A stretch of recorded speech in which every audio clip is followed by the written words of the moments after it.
gonna be a fine day today, I can see. It's gonna be a fine day today, I can see. Gonna be a fine day today for you and me. It's gonna be a fine day today, just wait and see. Blue skies everywhere, believe you me. It's gonna be a fine day today for you and me. Oh, now baby, I know I've done you wrong. I only meant trouble for so long. But baby, all that crazy is on the bus. And today it's gonna be a good day for us. Oh!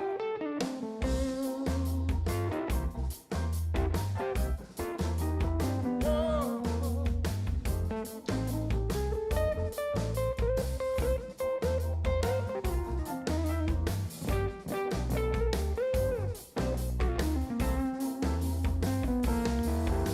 Now, baby, I know I done you wrong.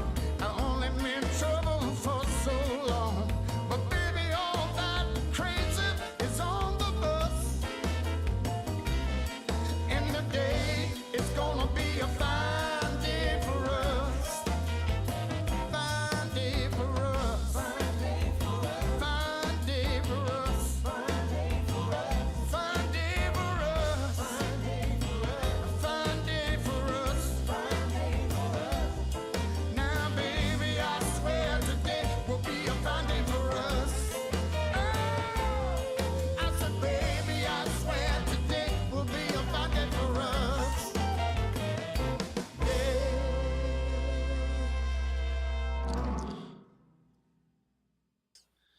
Good afternoon, good morning, no matter where you are in the world, around the United States, whether you're 9 o'clock in the morning or it's noon where you are like it is here, or 10 o'clock in the morning like it is where Jenny is. It's the great time to get some answers to questions maybe you've been having, things that we hear repeatedly, the things that make, the office, your office, work a little better. And sometimes you just need to go get the answer from the experts. And while I bring the experts in right here on the left-hand side of your screen from Glenwood Springs, Colorado, taking Pay Protect Colorado to a whole new level, Miss Jenny Rickle. Jenny, how are you? Doing fantastic, Nate. Just hanging out in Colorado. March Madness is over, so now we're just kind of moving into the next, phase. Summer is kind of on the cusp, so just doing our thing over here in Colorado, moving and grooving. Well, you can't, April is just one of those months. We have had like a 7-day stretch of no rain. We had 7 days straight of rain, probably. I didn't actually count. Now we've had like a week without rain, beautiful, sunny. Everything is green. I'm so thankful for that. It just reminds me, okay, the trees, they die over the winter here in Indianapolis, but they come back to life. It's just kind of fun to have. And 2 hours north of me, where I'm guessing things are a little green. I was up there, 3 weeks ago when I was up for my dad's birthday. It's a little bit nicer this time of year. We're thankful for it. Mr. Mike Stetzel. Mike, how are you, sir? Hey, good. And 25 degrees above normal. We'll go back to Red Spring next week in the 50s, but for now we'll enjoy it. And green, had to mow the lawn. And by we had to mow the lawn, I mean my son had to mow the lawn yesterday, thankfully. And it looks awesome to see it so green and well cut and ready to go, like we are.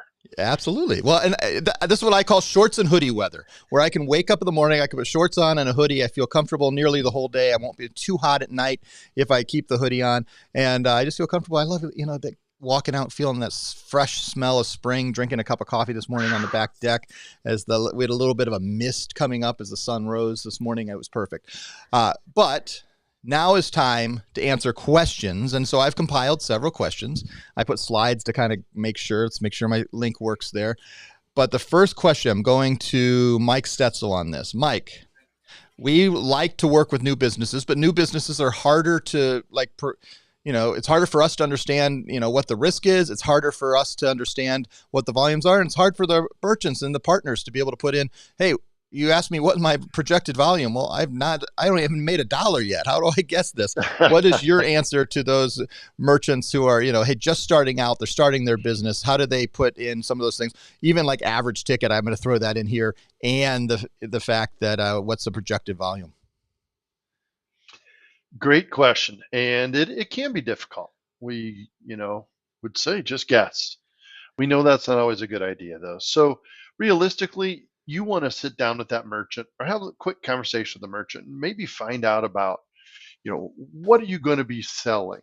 How much does that cost? You start with that average ticket and then you build from there and discuss the number of transactions they might do. And then from there, you can start building a day's worth of business and then 30 days worth of business. And you know what? If anything, err a little on the high side so you have some cushion. So there's no stress down the road if they go over their high monthly volume, you know, 35 days into their time with us. It's not a good feeling and they freak out on you. So it really just comes down to spending some time. And then you know what? Come back, talk to one of us if you still want to talk about it further and get a good feel for your guests. We've all been involved with many deals over the years. Some of us have even been in different businesses over the years and would have a good feel to help you. So as always, we're here to help, but have a chat with your merchant. Yeah.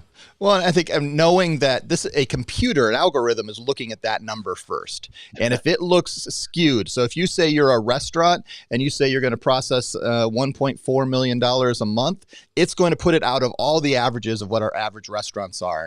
And if you say you're a furniture store and you want your average transaction to be $22, it's going to skew things. So realize that all those things are tied together. The first person to look at it is a computer, and you want to make sure it fits into the averages. And there are numbers that we approve easier. Obviously, the higher the number, the more it's going to be looked at. And just think through that. But also, like Mike said, make sure that you don't want them going in, getting, day 20 and they're having to request an up onto their average monthly volume. You want them to be able to have a smooth going, but also pay attention to that, especially new businesses. Hey, you put them down for $20,000 a month and they're at 18,000 6 days in. All right, let's look at this. Let's try to figure out what we can do. And that's when you reach out to our wonderful relationship managers. The next question, Jenny, kind of deals with that and kind of ties with that, because a lot of times if they ask for a high ticket, or if they ask for a high volume, one of the things that we're going to do in underwriting is say, hey, we'd like to look at bank statements to show that you can, if there's some type of chargeback or some type of refund, you're going to be able to handle that. And new business can say, hey, I just opened my bank last week. I'm trying to get started. How do you help our partners work with new businesses when they're just getting up and running? And what other things may they be able to do to help mitigate those circumstances? Absolutely. So back to what Mike was saying, like really get a good gauge as what the average transaction will be versus the high ticket, right? So are you going to have a lot of tickets that are 1,000 plus, or is it just going to be minimal and not very common? So once you're able to determine how common a higher transaction will be, then you can go ahead and place that to the underwriting team with that expectation. You can also go back for personal bank statements as well, because surely most people just have a personal bank account, and submit that for review. Submit the application, and then the underwriting team will also give guidance as to any additional information that can be provided in order to approve the account with a higher ticket amount. So we will approve an account more likely, as Nate said, with a lower ticket, but you have to set that expectation correctly, because the instant that the algorithm is hit where the merchant is processing and exceeding that amount, things could go awry. The funds are held for review. The merchant's expecting money. They don't get it. And those are hard conversations. So it really is important to make sure that this is discussed, reviewed, put in correctly. And then if underwriting needs any additional information, they certainly will go ahead and ask what else can be provided in order to approve the account. Perfect. All right, now we're going to jump in a little. Robert jumps in with a question, and we answer questions here live, right here. If you're watching live, thank you, Robert, for watching. Thank you for having a picture on your YouTube. It makes it fun. Hey, that's what Robert Tanner looks like. Howdy, Bob Tanner. How are you? So, what is the best POS system to compete against Toast? All right, so if I'm going to say that we do multiple shows. The show at 1:30 is POS Uncensored and Matt Proctor. He's the best person to answer that question. But I'm going to do my best, and then I'll see if Mike and Jenny have anything to add in there. Number one, Toast has lots of features that we absolutely have Everything they do, we do in some type. Now, is it one system? Like Quick POS is probably the one that has the most features. In fact, it has a lot of things like the kiosk systems and stuff that Toast is yet to do. So Quick out there is doing, but it also costs us more. A lot of times the Toast is, if they're in a fine dining situation, hot sauce, which make sure you come back for POS Uncensored today at 1:30, where we talk about, we have a special new hot sauce offer, a whole new POS offering of how we can make sure it's affordable for your merchants. It's really a great program. I can't steal the thunder. We're putting it out for the first time at 1:30 later today. So that is, but also, like, if they're using Toast and they're a quick service restaurant, they may just want to, there are certain things, because I saw this just recently. Somebody was using Toast and using their handhelds in their food truck. Worst utilization of Toast ever. They're totally overpaying. And what they were literally doing is they were using Toast as a glorified terminal. They really just needed some type of wireless terminal, whether it was a Pay Anywhere smart terminal or something else there.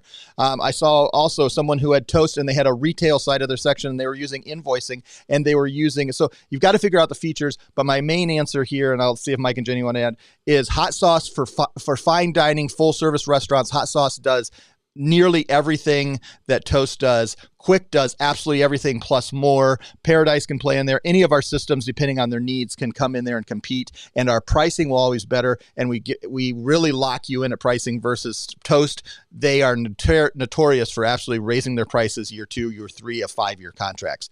So that's the thing.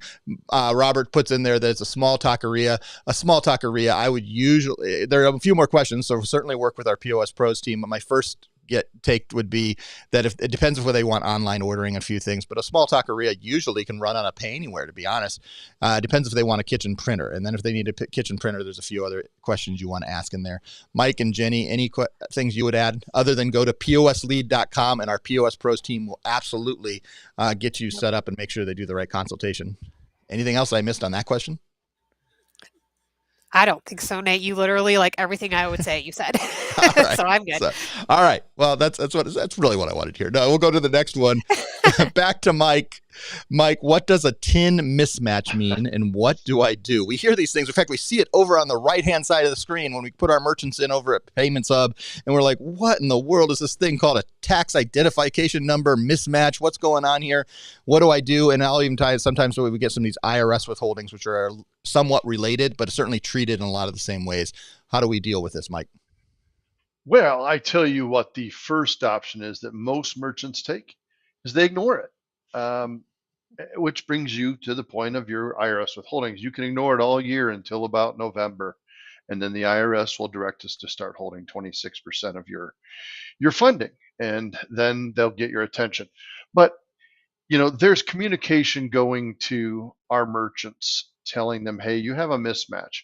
It could be a digit is off. Basically what it means is if I own Mike's Bakery and here's my TIN, something's not matching the IRS records. It could be simple things like Mike's Bakery needs an apostrophe. There's a digit missing. So we know your business exists, but we can't verify it and tie it to the IRS record and match it exactly. So typically what it means is you need to submit a new W-9 with the correct information and a piece of documentation that shows you're correct. Well, my mind just went blank. Corporate name and EIN. It is definitely the corporate name you're looking for here, not the DBA. Yeah, and a lot of times it's the DBA or the trade name that we may be using gets mismatched. Obviously the one single numbers, but at the end of the day, these are things that are out of our hands when it gets it. We are required to track all the credit card processing, file you with a 1099-K at the end of the year. And if the IRS sees that they're not going to get that 1099-K so they can file your taxes, they go overboard and say, well, we're going to take the most we think we can take from you and withhold that. And then that's just not fun. So watch that little thing and try to make sure there are matches. That just makes, the longer it goes, man, that's not a good day when suddenly 26% of what you processed the day before is sitting away and not happening. That's not a fun day. So next question, Jenny. With conditional approval, we talked about, you can watch last week's show where we talked about conditional approval. It's live. It's the little blue boxes all over your Payments Hub. They jump in. But one of the questions I heard this week, but now if we have a decline, when we get the red and it says decline, you've told us before, talk to us. There may be something you can do, something. Is those reds absolutely there's nothing we can do, or has anything changed with that when we see some of those declines, Jenny? It's up for discussion. Honestly, we can't guarantee that we can make a turnaround, but we're happy to go up to bat for the business and for the agent and say, hey, can we get some more details? What occurred? What happened? Are there any details? Is there something that can be done? Because a decline usually is something financial. Maybe there's a collections balance. Maybe there was a bad check written back in like 1998 that we caught on when, reviewing the person's history. So whatever the reason that a hard decline could occur, we're definitely open to trying to see if there's a valid reason and we could try to have it reversed. And then with those conditional approvals, it's not common for those to go into a decline. We're hoping to get an approval with those conditional approvals, right? So while it may happen for whatever reason that we do decline one of those conditional approvals, the whole purpose of that process is to get them approved just based on additional information that we need. So it's not going to be common for a decline to occur if they are upon the conditional approval, excuse me. But if there is, we are more than willing to have a further discussion with underwriting, plead the case, and see what we can do.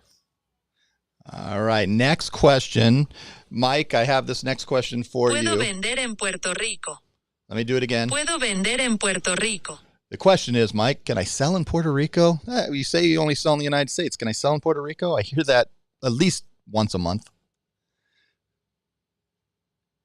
Mike, I think you're muted. The simple answer is, I was. Go. My dogs have been making noise. The simple answer is no.